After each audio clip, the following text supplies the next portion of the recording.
Greetings everyone, this is the Questing GM. So I'm back with another video for the prep quest of Out of the Abyss, and this video we'll be dealing with chapter 5, Neverlight Grove. So after, if your players have, if they follow the chronological order of what the book is telling you to do, which is Slooperdoop, then Stark. So the next destination would be Neverlight Grove.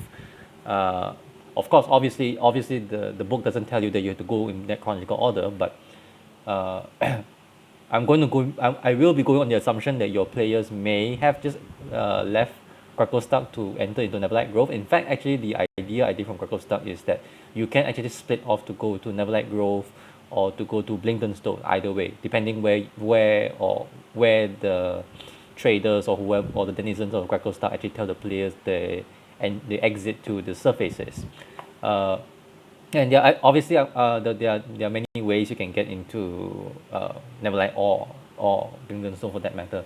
So the whole chapter of Neverlight Grove, as I'm going to my book here, it starts from page 83 and it goes up to page 94. So that's actually not a very thick chapter by any means, and it's actually, I would say, one of the more simpler locations to run in the first half of the book, because once we get into Blingdenstone, that will be a challenge, more challenging than Stark even, I would say. But anyway, coming back to Neverlight Grove, so just within this, about 10 pages or so, it's still a very coherent place compared to, say, like Slooperdoop, even though it's very short and simple.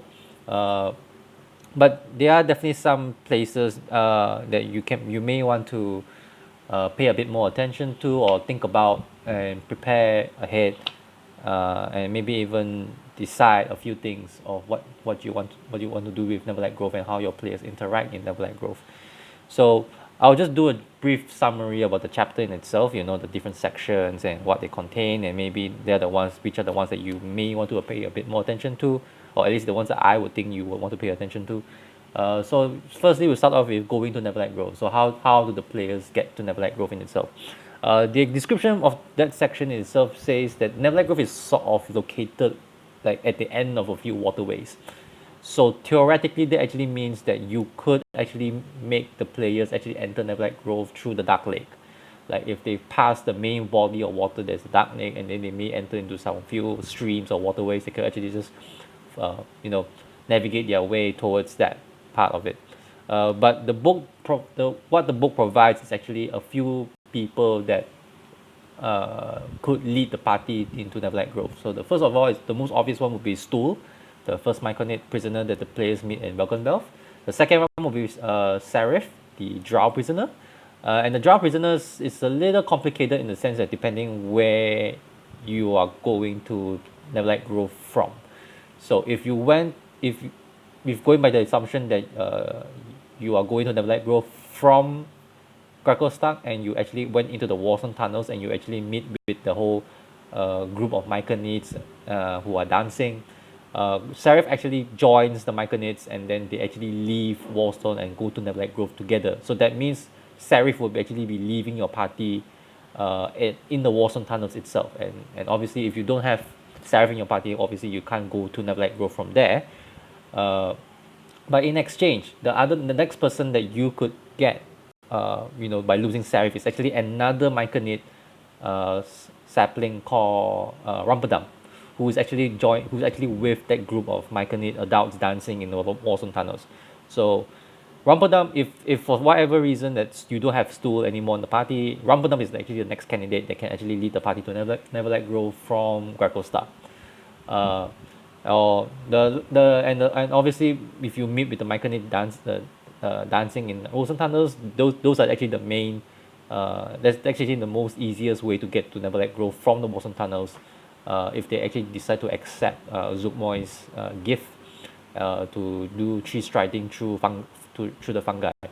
So these are the 4 ways that the book actually tells you of how the players can actually find their way into Neverlight Grove. And if you, for example, if you took the Myconid adults method, then I think that would probably be the fastest or the safest among all the other methods. But then in terms of guides, you have a few options to get there. And let's say if the party doesn't have any guides to get into Neverlight Grove. You could actually make Neverlight Grove technically a accidental encounter, in the sense that if they've left Stark through the Dark Lake, then you could just say they end up navigating their way into the waterways that lead into Neverlight Grove somehow, some method. So the next section after that would be the arriving at the Grove. What happens when the PCs arrive at Neverlight Grove? What do they expect? What do they experience? And this is actually a very good section of the chapter, where pretty much everything is like laid out to tell the PC, to tell the DM, and to tell the PCs what is exactly is going on in Neverlight Grove. You have a section on what's a day in Neverlight Grove like, which is actually a very interesting tool if you're running a more time-based sort of encounters. And if you guys want to know what's the routine of the Myconids who are living in Neverlight Grove. And then you have the main difference with Neverlight Grove compared to other Myconid colonies is definitely the two sovereigns. So there are two Myconid sovereigns basically, which are the leaders of the Myconid colonies, and definitely and they're supposed to be the largest Myconids among the rest. So there are two in compared to the traditional, one sovereign in one colony. Neverlight Grove is having the exception of two, and the two sovereigns are named Philo and Basidia. So Philo is actually the original sovereign of Neverlight Grove, and Basidia is actually the one who he was leading two circles of his own Myconids, and he sort of like stumbled upon into Neverlight Grove, and decided to join in leadership to lead the entire Neverlight Grove. And actually that is where the main tension of Neverlight Grove is going to be stemming from. So, but you kind of have to if you need to understand more of the dynamics between how two sovereigns can rule the same colony, then definitely that section you need to read up on, which is on page 85. And then the next thing about Neverlight Grove is the circles. There are altogether 7 circles in Neverlight Grove. So and the section sort of like gives you an idea of tells you what basically the circles are, which is kind of like the different social functions of each of the Myconid that plays what function they play in the colony. So you have things like the hunters, the explorers, the sowers, the builders, the growers, the inner circle, and the masters. So that's all in page 86. And then they sort of explain to you how you can how to role play the Myconids. And the final thing that you need to understand about Myconid life is actually the melding. So basically, it's sort of like a meditation trance that the Myconids sort of share the spores among themselves, and they all experience life, or each other's life, and dreams. So-called something like a dreamlike state, where they just understand each other, and they in their everyday life, and that's how they have the sense of community within themselves. But obviously, this is out the abyss. So there's something that's bound to go wrong in every place that the PCs visit. And obviously the melding that's being done in Neverlight Grove is actually spreading the spores of Zugmoy, which is the princess, the female demon of fungi, who came up in the abyss, and she sort of just took over. She's attempting to take over the entire colony. She hasn't reached the she hasn't completely managed to control over it, which is where the players come in. But she is actually using the melding between the leaders to spread her spores, and to influence them. Okay, so that's the general life of the Myconids in Neverlight Grove. Then moving on, you will be going right down to the neat and gritty of Neverlight Grove, the locations you can find at Neverlight Grove. So Neverlight Grove is built as supposed to be a terrace basin of sorts, like a cavern with multiple terraces, and each side of the terraces contained is where the main activity of the circles are working at. And obviously if you look at the map, and the map is in page 89, you would see that there are actually 2 caverns within Neverlight Grove itself. So one is actually the main area where all the circles are, where the basins are, and then it sort of stretches out into a narrower cavern where there's actually a gigantic mushroom tower being there, and the PCs are not allowed to enter that part of the cavern yet at the moment, but we'll get to that eventually when we go through the thing. So if one main thing about Neverlight Grove, when you're reading about it, you definitely want to know is the general features, which is in page 87. It's actually a very extensive sidebar compared to, I would say, most places in the book. They tells you about the underground marshes, the abundant fungi, the quiet cacophony, sentinel mushrooms, and zoomoid spores. Obviously, this is actually the main section where they explain the mechanics of zoomoid spores and how it can affect players, and it can even cause madness and eventually even death. So following that, you have the fungal walls. The fungal wall is kind of sort of like the perimeter of the Neverlight Grove colony itself. It's kind of like the border. So that's actually where you will find some Myconid soldiers sort of like standing guard, and these actually belong to the Circle of Hunters. And in each location in the book, they base each of the circles by the location. So for each section of the location that you read, you will find the full explanation of the circle that is located there, and what they do, and kind of who are your current leaders, and also eventually who do they actually report to in terms of who do they respect as the sovereign of the colony. So the fungal wall is actually where the Circle of Hunters are, and that's actually, and if the PCs meet with the Circle of Hunters, they would actually possibly get a few side quests involving killing a few monsters like a Great Alpha and a Shambling Mao. So depending on your character's level at the time when they arrive to Neverlight Grove, you may want to adjust the encounters that the players will have to meet, whether it's by the number of Gricks or maybe by the number of Shambling Mounts, or you may want to switch it with a much higher CR monster eventually or entirely. So the next section after the fungal walls, after the entering, they will enter into the northern terraces, and this is actually where the Circle of Builders reside.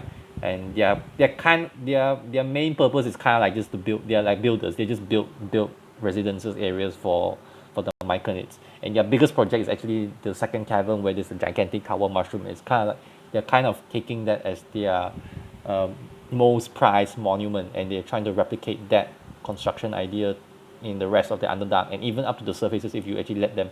And I think the circle leader actually sort of talks to the PCs about he asked them about some architectural design and concepts that is being built on the surface that he's hoping to replicate within the Grove or within the Underdark itself.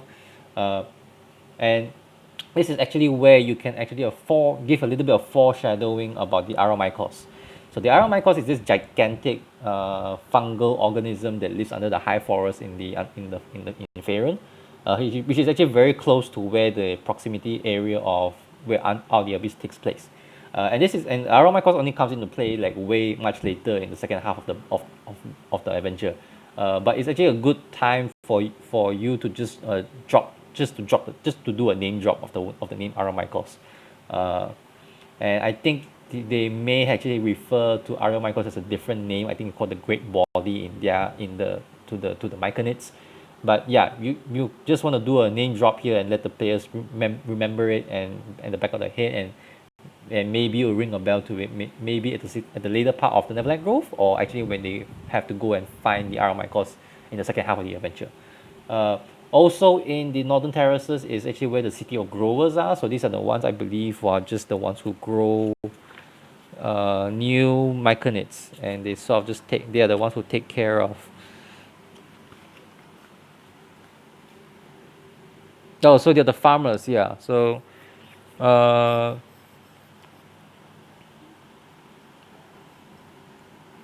yeah, these are just the growers and the farmers of the colony. They provide the food to the Myconid community, and through the fertile soil that is in Neverlight Grove. The only main thing that you have to take away here is that the leader, who is the leader of the Circle of Groves, is actually or has already inhale some of Zuckmoy's spores and is slowly taking over him, but he's still on the neutral side in terms of who does he really serve or who is he loyal to, between Basilia and Philo. All right. Then the next week we'll come into the central basin, which is sort of like the main square of the entire grove, and that's actually where all the leaders are, which we will find is the inner circle, and that's actually where you will get the PCs will actually get to meet with the sovereigns, Philo and Basilia. And also the next circle is the circle of spores, which is actually the one that is actually an interesting circle in the sense that they actually collect the corpses that were brought over by the circle of hunters, who are, when you're defending the community. Whenever they bring the corpses to the circle of spores, they actually put some reanimation spores onto the corpses so they can reanimate the corpses and turn them into like their servants, and some even use them as like guards for the city as well.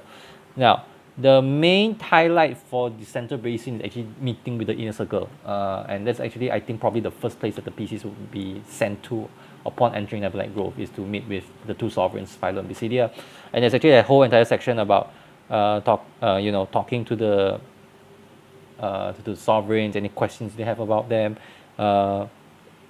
and then there's an interaction between with sovereign Basilia, who actually sort of offers the PCs that I can volunteer to bring you on a tour around Neverlight Grove to meet with all the circles and all the locations that we have, except for the second cavern where the giant mushroom tower is. And this is actually your chance to sort of play on, to sort of anchor the PCs on actually what's happening, what's happening in Neverlight Grove, like why is there two sovereigns, how does the melding work, and why, and to sense the sort of tension, not tension, more of disharmony between the two sovereigns, Basilia and Philo.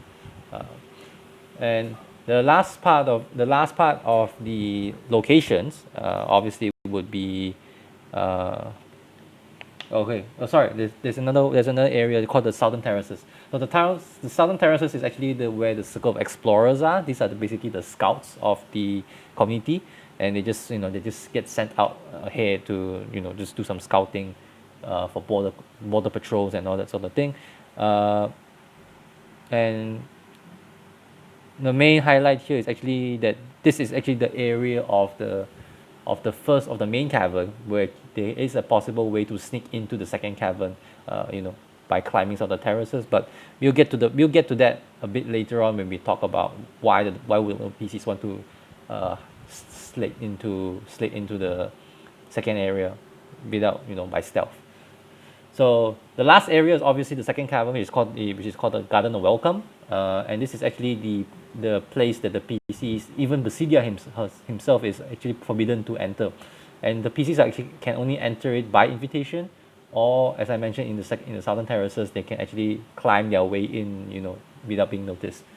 And this is actually the bed of conspiracy that's going to happen within Neverlight Grove. This is actually once the PCs actually make their way into the Garden of Welcome, it will be a straight descent down to hell as they see whatever's happening inside the garden, where there are corpses and there are reanimations and there are wedding rehearsals, and they will actually meet with a very deformed Myconic who is like more mutated beyond a normal Myconic should be. And then once they make their way through all that, they will actually enter into the gigantic mushroom tower, which is called the Yigmorgus. And this is actually a very dangerous place to go in, not just because not because of the encounters they will be expected to meet there. It's also where Zuckmoy is actually currently residing within Neverlight Grove, but and also because of what they witnessed within the Yigmorgus itself. Is a potential place for PCs to get like many levels of madness. So depending how you run madness within your Out of the Abyss campaign, it can be very lethal, or you can be just causing multiple levels of madness and gaining new flaws as a result of it if they all fail. And so the last part after entering the Yigmorgus would be leaving Neverlight Grove? Like on what circumstances would the PCs be leaving Neverlight Grove? Have they found a way from either the sovereigns or the circle explorers to tell them where is the exit to the surface, or if there's any reasons why they would have to leave Neverlight Grove unceremoniously? So the basic objective or basic flow of Neverlight Grove, as described in the book, it's kind of starts off with arriving. First of all, it's arriving into Neverlight Grove, and the book sort of heavily emphasizes that upon entering Neverlight Grove, the PCs are supposed to feel a sense of serenity, a sense of safety. So you can kind of see this as like, this is like the Rivendell in the entire Out of the Abyss. This is a good place for the PCs to finally relax, finally feel safe, finally feel they're protected, and finally be able to refresh whatever they need.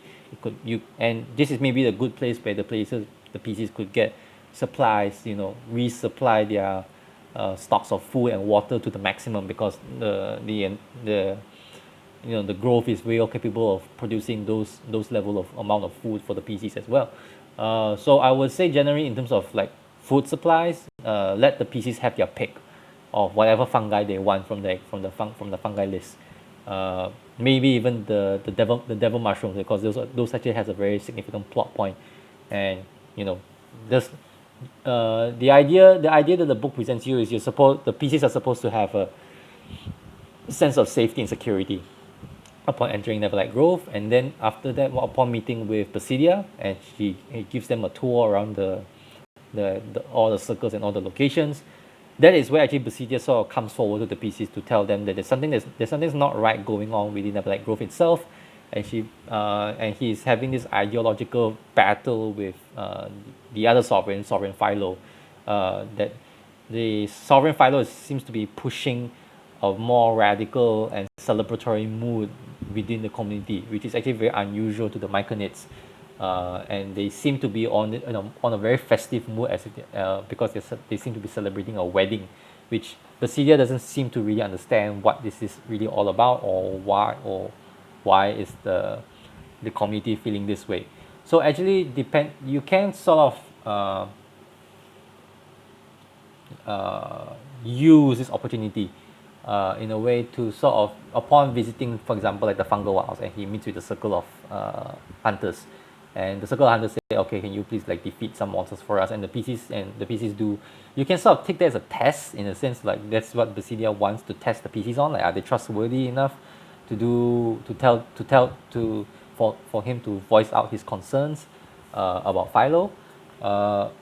And the idea is, upon touring, upon feeling safe and then having a tour around Neverlight Grove, Basidia is gonna give them like put some questions in your mind, like what is it exactly that's going on within Neverlight Grove? Like, is it really is it presenting itself as a safe haven as it seems, or maybe there's something going on? And obviously the answer is yes, but then the only way to find out about that is if they accept Basidia's sort of request to actually enter into the garden of welcome without being spotted or without being caught by Philo.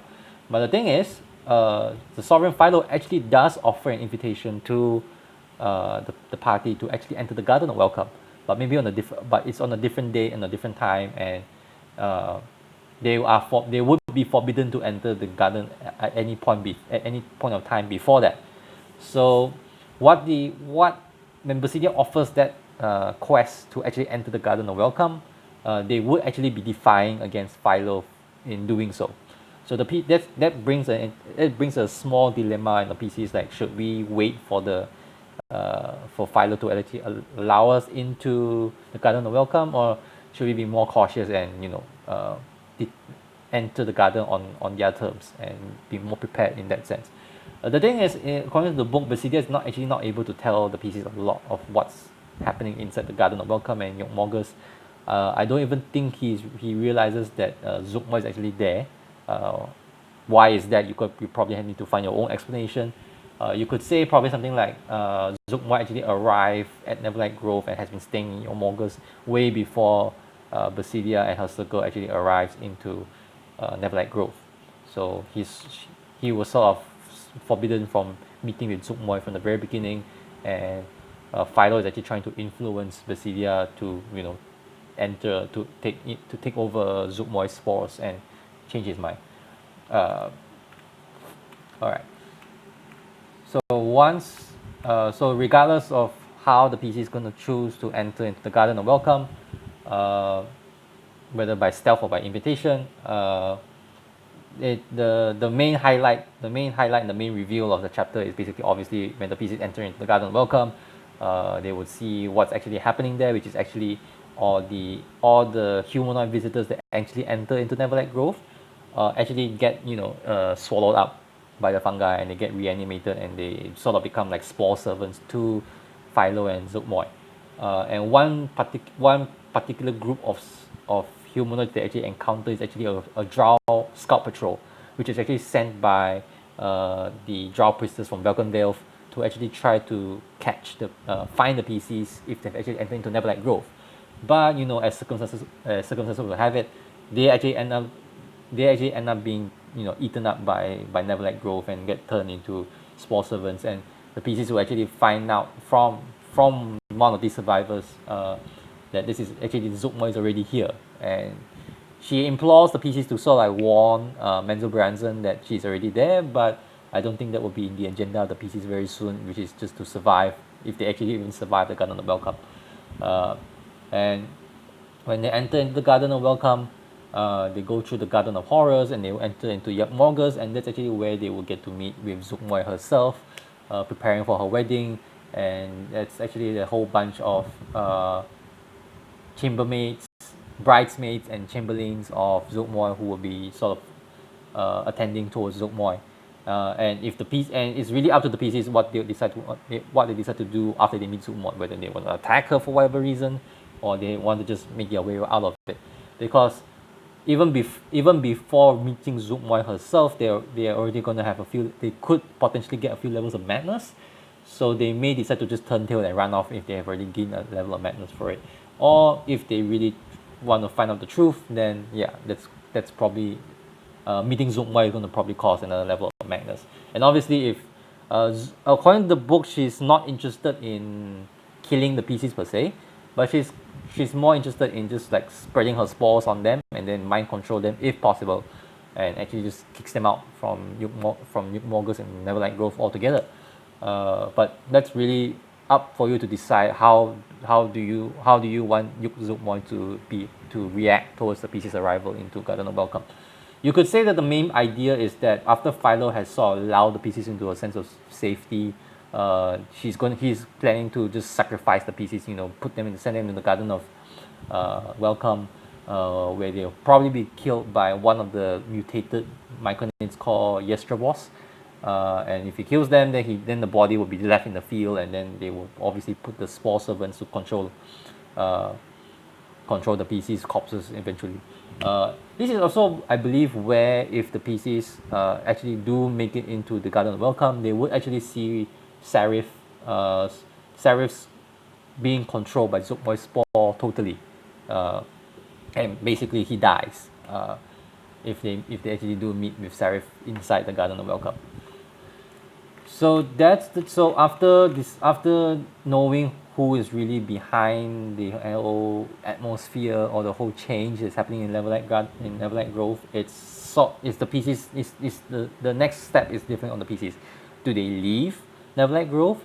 Do they warn Basidia about what's happening? Because in the book also explains that if you tell Basidia about what's happening in Neverlight Grove, he actually wants to lead his circles out from Neverlight Grove. They try to do an escape, and they actually have planned for this for quite a while, based on their suspicions that something's not right in Neverlight Grove.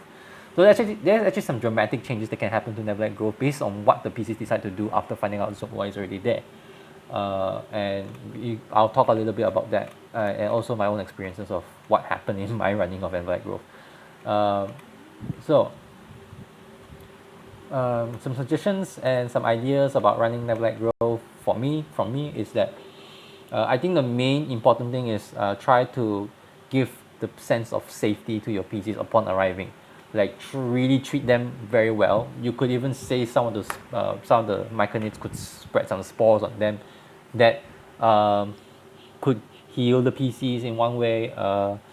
Another really nasty idea that's not in the book, you could say that they can actually remove levels of madness by setting some spores on them, but the spores that actually spreading to remove madness is actually Zookmoy spores itself, and that could be a different problem altogether, lead a different problem altogether, in the sense that that PC now has Zookmoy spores and he has the potential to be mind controlled by Zookmoy later down the road.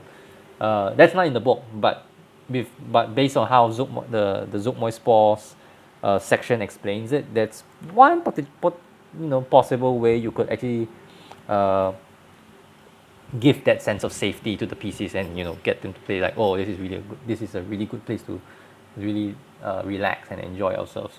Um, I would say in this in and there are definitely some ways you can do this, like how to make the PCs feel safe is definitely try to discourage paranoia. Although this is something a bit difficult to do given how the chapter is written, because players are very easy to pick. But the moment Basidia comes in and tells them there's something wrong happening in Neverlight Grove, I think it's probably going to be very, very quick. Your PC is going to pick up that, oh, okay, obviously there's a demon lord here because they've been to Slipperdoop, they've been to Cracklestar, so it's obviously the same going to happen to Neverlight Grove. And that's probably a bad thing in a way, because the moment they realize that something's up, they will immediately try to leave Neverlight Grove, and that's kind of where the things get a bit off raily, in the sense that you can either decide to contain the PCs within Neverlight Grove by maybe one of Sovereign Philo's myconids, or you would actually allow them to leave, and they get to skip the entire chapter entirely, and you kind of have to like prepare for the next step that the PCs want to go, which could be Blinkenstone next or something along that way. Now, another important atmosphere or tone that you want to imply within the PC stay in Neverlight Grove is the sense of celebration and festivity. Just keep on dropping hints that some of the myconids are just in a celebratory mood. They talk about the wedding, they talk about the bride, they talk about the groom, and then they talk about the preparations that has been made and their excitement that the wedding is going to happen. And this is supposed to tip the players off that this is unusual myconid behavior. But I think the only people that can tell them that is either Sovereign Basidia or Stool. And this is something that Stool may have hinted at in the Warzone tunnels when they see the myconids dancing. And if they ask Stool will obviously tell them that that's like myconids don't dance, period. So whatever is setting them in the mood is just strange behavior. And that's actually something that the PCs may want to investigate, like maybe just want to ask around, like why you're so happy all of a sudden.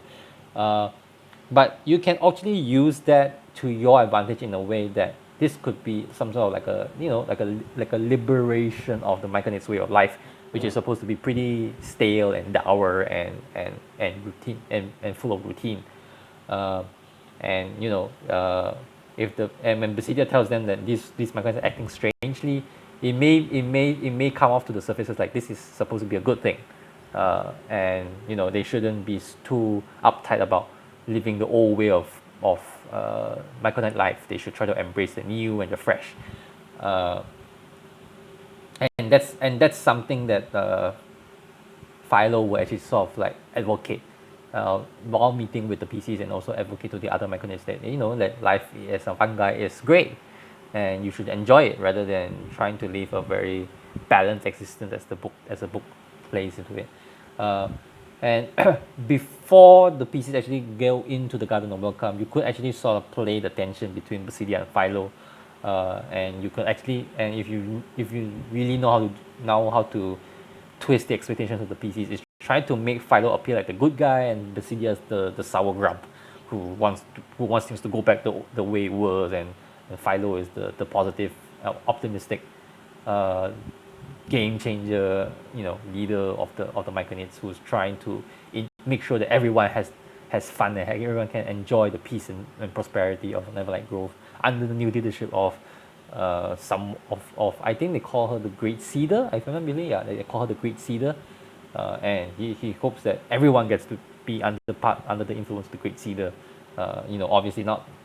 Obviously to the dismay of the PCs, not knowing that the Great Cedar being Zookmoi, and obviously her spores being the Zookmoi spores. And you can actually sort of the book also sort of suggests that you portray that Basidia is actually losing her supporters. Now, the main idea here is that out of the 7 circles, 2 of them are loyal to Basidia, and the remaining are all loyal to Philo. With like a 1 or 2 who are still neutral but leaning towards Zookmoi and Philo. So, in a way, when the pieces are touring on Neverlight Grove, one idea you could say is to let them interact with each of the leaders of the circles, and let them decide which circles actually belong to which are loyal to which sovereign. And that's something you can play on, in the sense that once the PCs have decided that have drawn the line or the factions within Neverlight Grove, then it can affect how things will play out later on, when the PCs actually reveal that Zookmoi is actually around trying to control Neverlight Grove, which I think I'll get that into a little bit when I talk about my experiences, and also maybe some ideas you can use for running Neverlight Grove as compared to the books. Alright, so now one aspect I've already mentioned this is that what sort of equipment can the PCs get in Neverlight Grove. Obviously the main obvious one is water and fungi. If the PCs are looking for something a bit more material, this can be a useful moment and opportunity, in the sense that if the PCs do make good rapport with some of the micronids, and maybe certain circles, you could actually try to tie certain equipment to certain circles, in a sense that maybe by asking nicely, or by doing the circle a favor, the leaders of those circles may actually present something material that the PCs want. And this is actually a good moment to foreshadow what's actually happening inside the Garden of Welcome, because in the book itself as well, when the PCs actually enter the Garden of Welcome, they actually get to pick up some equipment that's left behind by the Drow. So whatever materials that the Micronids offer to them before they enter the Garden of Welcomes could have been taken from the same place. These are actually the loot found from the deads who were sent to the Garden of Welcome, and they now use it as a reward to PCs. So you can sort of ask the PCs what is it exactly do they need or at the moment, and let them find an opportunity to make them work with the circles, and then get whatever they need as a reward. And then they will sort of tip the players off, like, wait a minute, well, where exactly are these things coming from? And the circles will be very ambiguous about it, and very vague about, somebody left this here, or we found it while we were exploring something, depending on the circle, which we are working with. The book in itself doesn't have a quest for every circle, so you probably need to make up your own quest for some of the circles that doesn't have them. The main quest in the circles that's in the book is actually only the Circle of Hunters, I believe, and also maybe the Circle of Sowers. But the Circle of Sowers will come and collect the corpses that the PCs killed for the Circle of Hunters to actually reanimate them. So witnessing that moment of reanimation may also be another tip-off point to the players that this is what actually happens to the corpses that's actually sent to Neverlight Grove. This is what happened to corpses in Neverlight Grove. Alright. So I've already mentioned this already, which is obviously the moment Basidia comes forward to the PCs and telling them that something's going on within Neverlight Grove, he doesn't know what it is.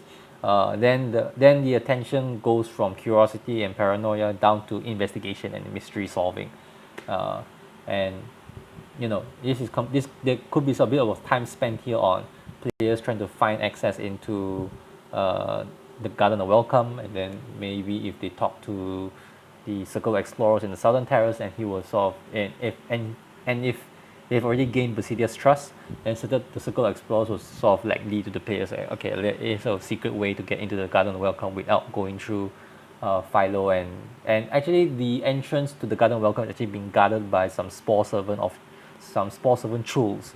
So depending on how powerful, what level your PCs are, trolls may actually be a pretty tough opponent.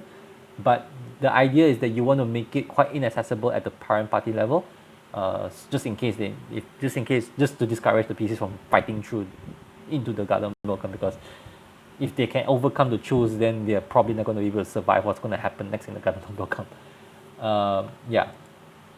All right.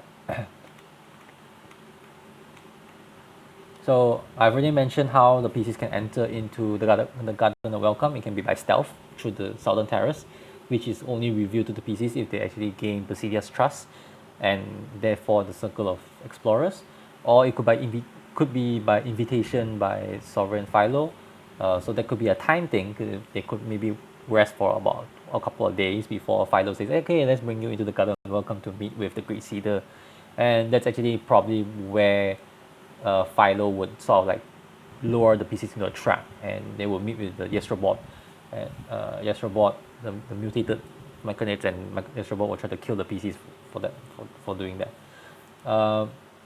And let's look for the stats of the Yestrobot. The Yestrobot stats isn't it particularly menacing.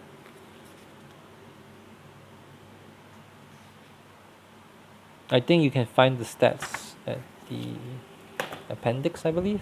Yeah. Let me see. Yeah, the Yestrobot stats is on page 233. But this is one problem with the Neverlight Grove chapter in the sense that the Yestrobot CR is only, the challenge rating is only 4, and if you look at the stats, it's not particularly menacing to, it's only a CR4, so players if they arrive at Neverlight Grove at level 5, it would barely put up a fight. So you actually may want to consider switching, upping up the stats of the Yestrobot, or you may want to just find a different monster altogether to simulate the Yestrobot. And the Yestrobot is basically this mutated, is one of the leaders of the circle, who actually sort of like been mutated by Zoopmoy spores, and he's mutated to this like gigantic worm-like creature that actually speaks rather than using the rapport spores, and the spores used to communicate with each other. Yeah. So, and also obviously in the Garden of Welcome is Garden of Horror is actually where they would meet with the Drow Scout Survivor, which is by the name of Zinaya, and the Zinaya is actually gonna give a hint to the PCs that this is actually that inside the Yagmoggers itself is actually where Zoopmoy already is, and she sort of like tells them to just like leave Neverlight Grove for the sake of their lives. And actually, if the PCs actually sort of like end her suffering, and they actually can find some of her equipment which is magical in nature. So yeah, +2 short sword, a +2 studded leather armor, and a bag of holding with 2 spell scrolls, and obviously there's some food and cash found there. So this is actually going to be a big major treasure. This is the major treasure to be found within Neverlight Grove. I can't say for the other areas, but yeah, this is the main treasure that the PCs will want to get if they actually visited the Garden of Horror / Welcome within Neverlight Grove. All right. Then after that, entering to I would probably advise or recommend that if the PCs actually do, after hearing Zinaya's warnings, take a moment to sort of really tell the PCs that if they actually proceed down to investigate Yagmoggers, and actually if they really want to see Zoopmoy for themselves, really give them a note of caution that doing so may actually be a very, very dangerous thing in terms of madness, because and you can foreshadow all this by the sights that they see within the Garden of Welcome itself, bodies everywhere being overgrown by fungi, and you could say that the type of fungi that's within the Garden of Horror, closer to the Yagmoggers itself, looks way more dangerous.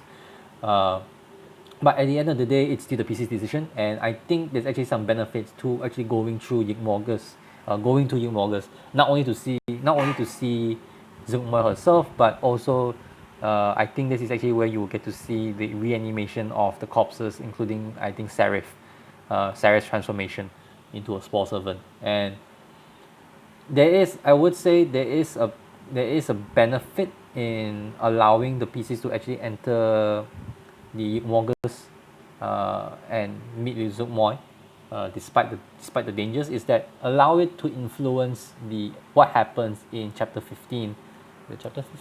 What happens in the Fetid wedding in the second half of the adventure.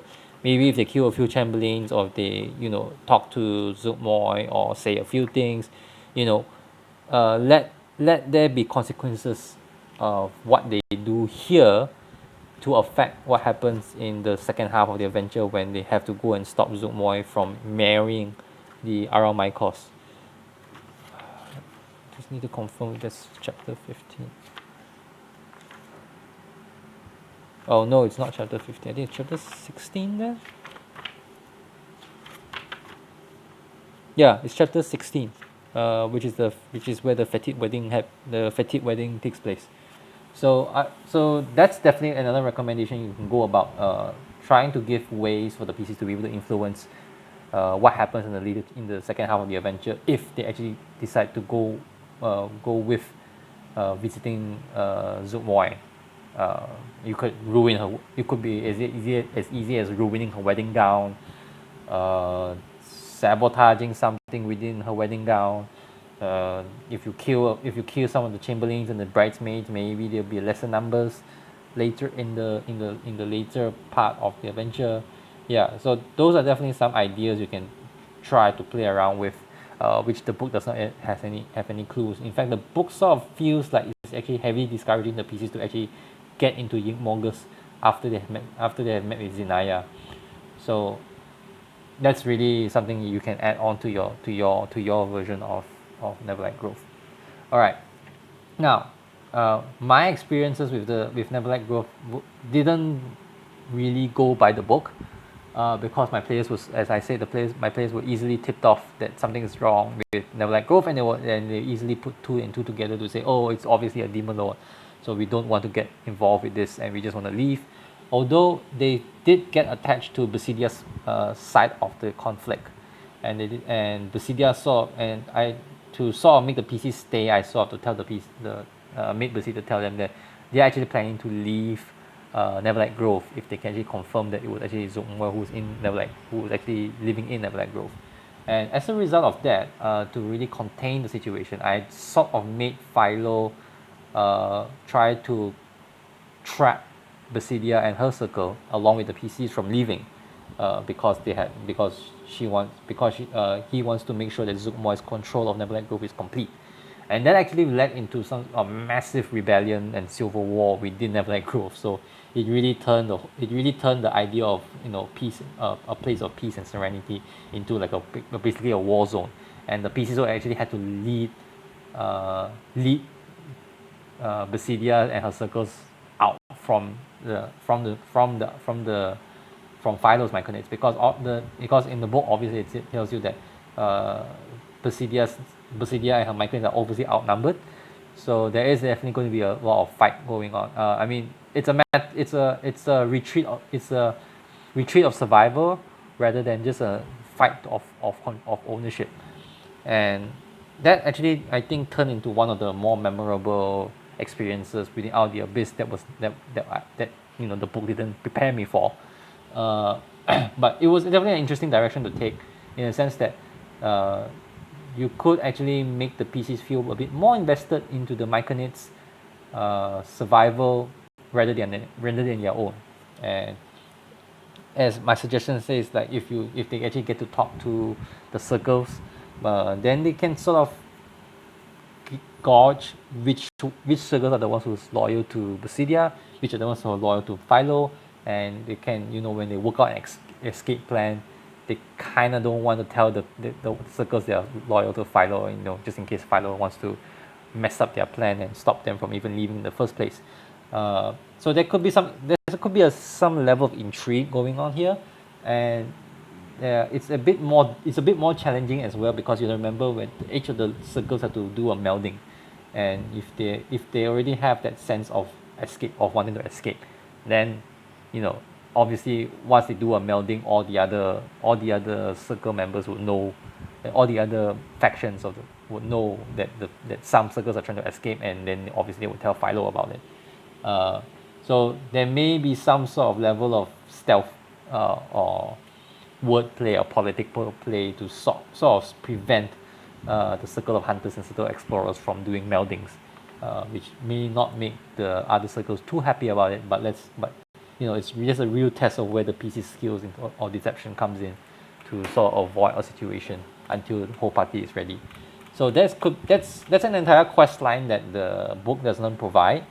But I think that happened to me, and I felt that that's something I think worth exploring in the sense that, because this is a very easy backup plan. If the PCs easily get tipped off, okay, they know exactly what's going on even without meeting Zergmoy. So yeah, so once the PCs have decided they are ready to leave, whether with Basilius and her Myconids or without, then obviously the next step after Neverlight Grove is where to go next. And and another way you could see this is that if the PCs decide to help, one way you could sort of force the PCs to help Basilia is that if they help the Myconids, Basilia and her Myconids to escape, then they will tell them where's the exit to the surface, and you can naturally lead them to say the next easiest place to go to the surface is obviously to Blinkenstone, and that would naturally lead them to the next chapter. But and you may want to consider that the Myconids may not want to provide the PCs with a direct way to the surface. It's because you have to remember, if you read the monster stat blocks of the Myconids, is that they actually shrivel and die in sunlight, compared to the other Underdark races, which is sunlight sensitivity, they get disadvantage. But if you read the monster manual, the Myconids, they actually can die in sunlight. So it makes sort of sense why they wouldn't know a direct way to the surface. They may know it, but they may not have explored it. So the PCs will have to find those places at your own risk. And if you have decided way early in the start of the campaign that the PCs should be allowed to find the exit that they believe could be found, then yeah, then they can just skip whatever places they are left and head over to the surface, and then you can do the final chapter of the first half of the adventure there. So yeah, I think that's about it for this video on Neverlight Grove. I hope everything's clear, everything's smooth. It's actually not a very complicated chapter to run, but there are definitely some moving parts that you could use to your benefit to make it a more interesting chapter to yourself, or you could just make it very, very simple and straightforward, and the PC can just move on. So I think I'm just going to end the video for tonight. It's really a good time. It's a really good place to end. But if you have any questions, you have any clarity, you have any suggestions, you have any ideas, you have any advice, just drop it down in the comments at any time. And hopefully you'll find this all useful. And as I was saying many times through these videos, this is not telling you how to run Neverlight Grove. These are all basically my ideas, so take it and leave them. And these are based on all my own recommendations, my own notes, and my own experiences of running Out the Abyss. So hope you have a great time, and I'll see you in the next video where we'll run into the next biggest chapter of the first half, which is Blinkenstone. So this is the Questing GM signing off for now, and I'll see you in the next one. Bye.